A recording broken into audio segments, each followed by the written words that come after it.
হযরত শাহজালাল আন্তর্জাতিক বিমানবন্দরের কার্গো সেকশনে শনিবার দুপুর 2:30টার দিকে আগুন লাগার ঘটনা ঘটে। এর আগে গেল মঙ্গলবার মিরপুর ও বৃহস্পতিবার চট্টগ্রামে ভয়াবহ আগুন লাগে। ফলে জনমনে এখন একটি প্রশ্ন ঘুরপাক খাচ্ছে, এগুলো কি নিছক দুর্ঘটনা নাকি দেশকে অস্থিতিশীল করার চেষ্টা? এই পরিস্থিতিকে ঘিরে আলোচনায় আসে আল জাজিরার অনুসন্ধানী সাংবাদিক জুলকারনাইন সায়েরের দেওয়া একটি ফেসবুক স্ট্যাটাস।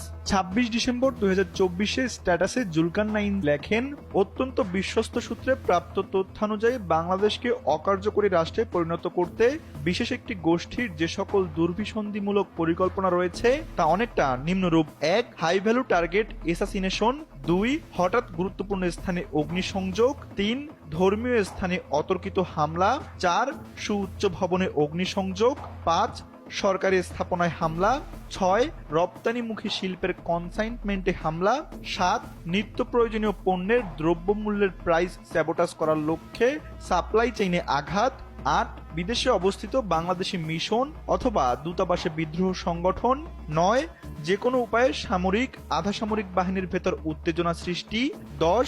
একই সময়ে বিভিন্ন এলাকা, গ্রাম, উপজেলা, জেলায় বিশৃঙ্খলা সৃষ্টি করে সেসব এলাকা দখলে নেয়ার চেষ্টা, 11. সাইবার আক্রমণ করে ওয়েব নির্ভর বিভিন্ন সেবা ব্যবস্থায় ব্যাঘাত সৃষ্টি করা, 12. অর্থনৈতিক ব্যবসা প্রতিষ্ঠানে লুটতরাজ, ভাড়াটে ব্যক্তিদের সহায়তায় কৃত্রিম মব ভায়োলেন্স সৃষ্টি।